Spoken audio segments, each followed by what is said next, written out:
Pernah nggak sih kalian bertanya-tanya, fobia itu sebenarnya apa ya? Kenapa ada orang yang bisa takut setengah mati sama hal-hal tertentu yang mungkin bagi sebagian orang lain anggap itu biasa aja? Oke, sebelum kita masuk ke pembahasan yang lebih dalam mengenai fobia, kita harus memahami terlebih dahulu apa itu rasa dari ketakutan dan kecemasan. You do not fear death.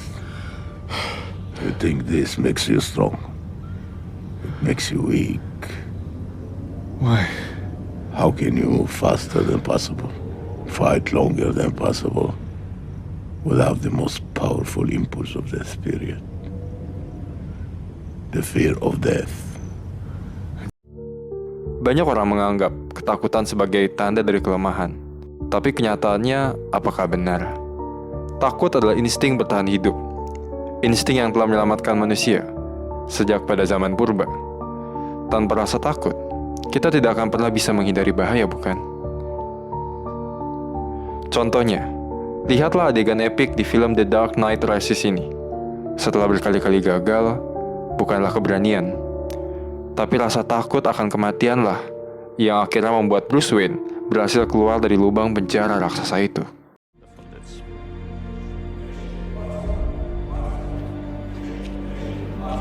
What does that mean? Rise. No.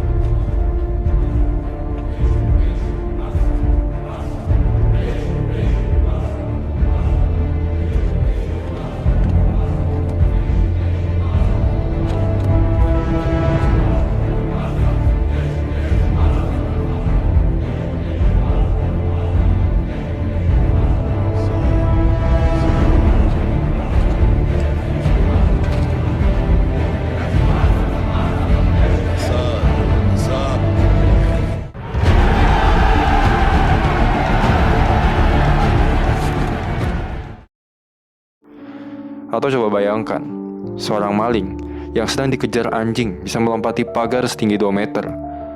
Adrenalin ras dari ketakutanlah yang membuatnya melakukan sesuatu yang sebelumnya dianggap mustahil. Itulah kekuatan dari rasa takut. Tapi apa yang terjadi kalau ketakutan itu berlebihan? Kalau takut menjadi tidak rasional dan justru menghalangi kita dalam menjalani hidup? Disinilah kita masuk ke topik pembahasan kita, yaitu fobia. Apa itu fobia? Baik, fobia dalam dunia medis atau psikologi masuk ke dalam kategori dari kelompok gangguan kecemasan.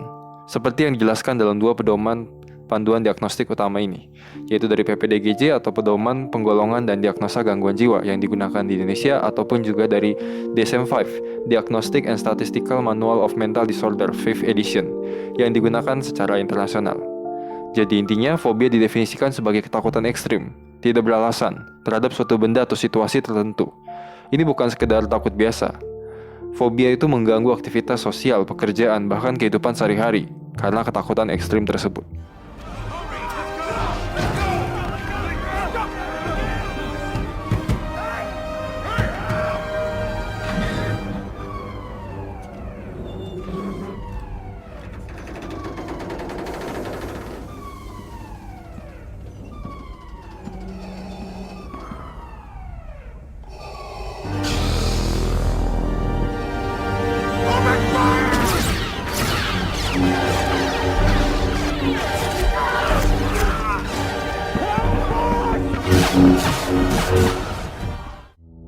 Normalnya, seorang akan takut pada sumber bahaya yang jelas memang dapat mengancam keselamatan jiwa dan raga. Misalnya ketika melihat hewan buas, misalnya melihat singa, kita akan lari, dan hal tersebut adalah hal yang wajar.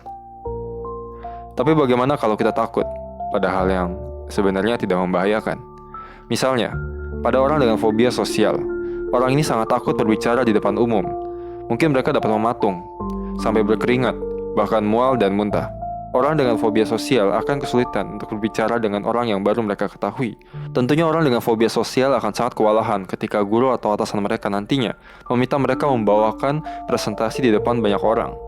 Bahkan jika kita berkata kepada orang yang memiliki fobia apapun itu, santai aja, nggak ada yang perlu ditakuti. Itu adalah hal yang wajar. Hal-hal tersebut tidak akan membantu mereka, karena fobia bukan sesuatu yang bisa sembuh hanya dengan sekedar berpikir positif. Tapi mungkin jika kita ingin menggali lebih dalam, bagaimana otak kita menciptakan ketakutan, bagaimana ketakutan tersebut menjadi ketakutan yang patologis, maka kita perlu lebih mendalami soal kinerja otak kita dalam menciptakan ketakutan. Ketakutan dan fobia mungkin bisa berasal dari suatu sistem, yaitu sistem limbik di dalam otak kita. Amigdala pada sistem limbik adalah pusat pemrosesan ketakutan dan emosi negatif. Jika amigdala terlalu aktif, kita akan merasa cemas berlebihan, bahkan tanpa alasan yang jelas. Yang kedua, hipotalamus. Hipotalamus akan memicu respons stres tersebut dengan reaksi seperti detak jantung yang meningkat dan napas yang lebih cepat. Tujuannya untuk memberikan pasokan darah dan oksigen yang lebih banyak kepada sel-sel kita. Kemudian, ada bagian otak juga yang cukup canggih yang tugasnya adalah membedakan ketakutan tersebut masuk akal atau tidak.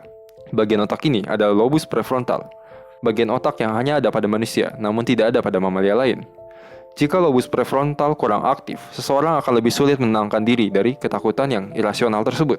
Jenis-jenis fobia ada beberapa.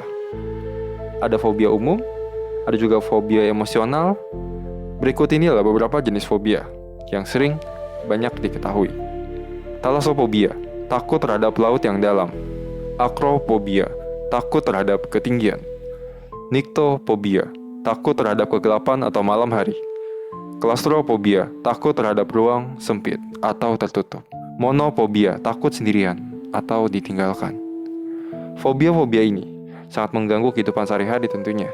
Tapi dengan terapi yang tepat, fobia bisa dikelola dan dikendalikan. Tapi tahukah kamu kalau terapi untuk fobia sebenarnya adalah exposure terapi? Iya, dengan menghadapkan dirimu pada sumber ketakutanmu itu sendiri. Ironi bukan?